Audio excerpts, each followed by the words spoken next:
Some of the most interesting parts of an interview take place before the cameras start to roll. Like when we were set up in the balcony of the Chicago Theater to talk to David Letterman, and he decides he'd only talk to us in his dressing room, where no one could listen in. And then there was the panic about the tooth. No one could find the thing that fills that famous gap. That's why in this interview you'll see David trying to hide his mouth behind his hand, and he tries to hide his true personality behind his wit. I started out by asking him if hosting his own show was what he always imagined it would be like.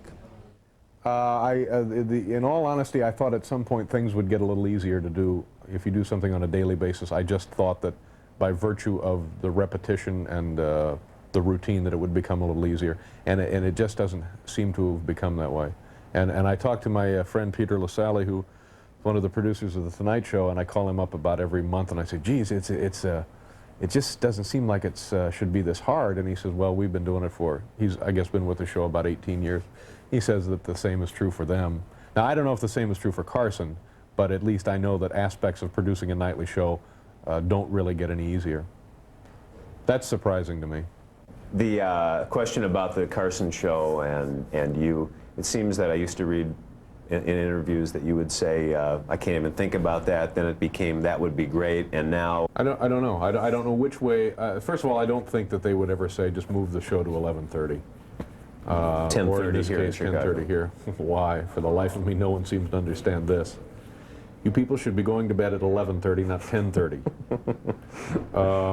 You don't think your show would work an hour earlier? Well, I don't know. As it does now? I don't know if it would work, and also I don't know that if in moving it an hour earlier, maybe what you would want to do is just try something completely different at that point. I just don't know. I don't have a good answer for this. I never really had a good answer for this, and most people that I've talked to in interviews and so forth are smart enough not to bring it up. But for some reason, again, here today...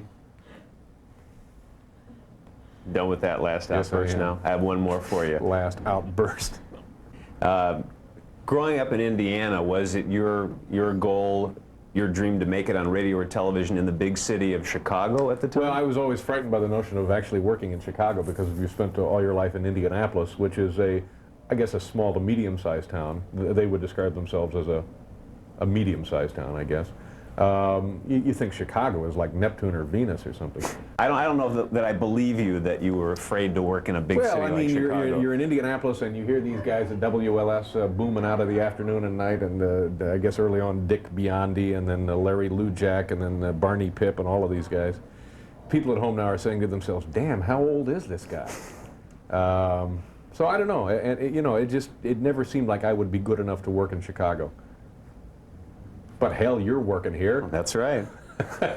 So, TV hosts before you, I think, were always supposed to be in a good mood, happy, glad to be at work, and your attitude on the air kind of always reminded me of Lujak on the air, that sarcasm and talking about how you hate your job, which when he started doing it on radio was quite revolutionary. Yeah. Did he influence you? Oh, I suppose a little bit. There have been a lot of guys who have adopted that persona, and the thing with me is if I am kind of grouchy or I feel like, well, what's the point of pretending? And if you can get some kind of comedy out of it, then you know, so much the better. And I always thought that I was making myself sort of the brunt of the joke anyway. But I kind of have always enjoyed listening to a guy on the radio or television just sort of whine about things. You know, it's counter to what it's supposed to be. You're supposed to be able to turn on the television and see bright, young, happy, clean, well-dressed people in a good mood. And I'm none of those things. I had this white-hot, raw sore throat. I mean, literally, when you turn down the lights, you could see something glowing in my throat. And so then the next day, it turned into a little cough. Well, over the weekend, turns out it's a cold.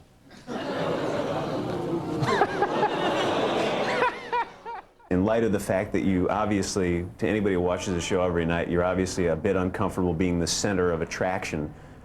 So then the obvious question is, why did you gravitate towards a business where you kind of have to be? Well, I'm not always uncomfortable. I mean, there are times certainly when things don't go the way you want them to go, and I get uncomfortable, or I screw something up and that makes me uncomfortable. But I'm not always uncomfortable, and sometimes when I appear to be uncomfortable, I'm just looking to try and make a joke at my expense. So I don't want you to get the feeling that I resent being here, and how dare they pay me this kind of money to sit in front of a camera 4 nights a week and that kind of nonsense, because I do enjoy it. I love it, and this is about the only thing I ever really wanted to do.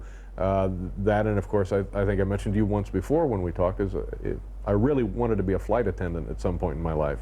And I think if this ever goes away, I could, you know, catch on with a regional operation, and I'd be very, very happy. Salted nuts, fresh in your drink, that kind of thing.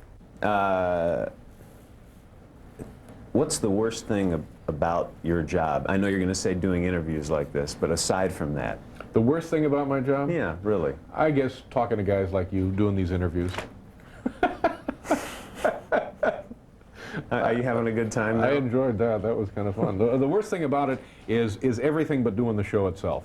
It's coming to work in the morning and finding out that somebody is upset with somebody else on the staff, or that NBC is worried about this or worried about that. Everything, all of the ancillary problems that doing a show create, that's what you don't want to mess with, you know. But doing the show itself is usually, if things are going well, that's the best part of the day. Yes, it's the vote casting casket.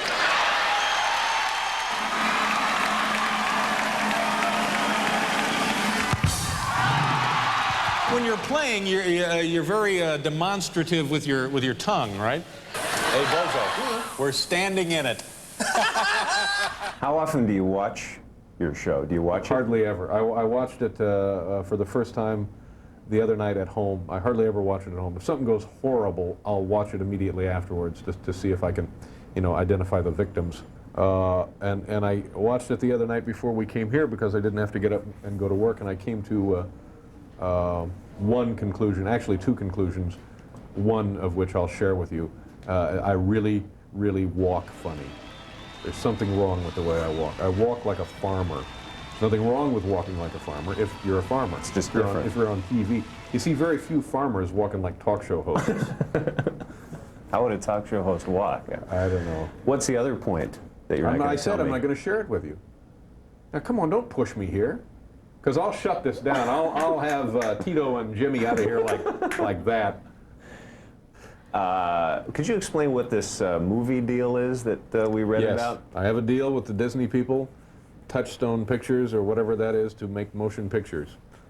That's what that is. And when can we see you on the big screen? I think we got one ready to go for the 12th. The 12th of never.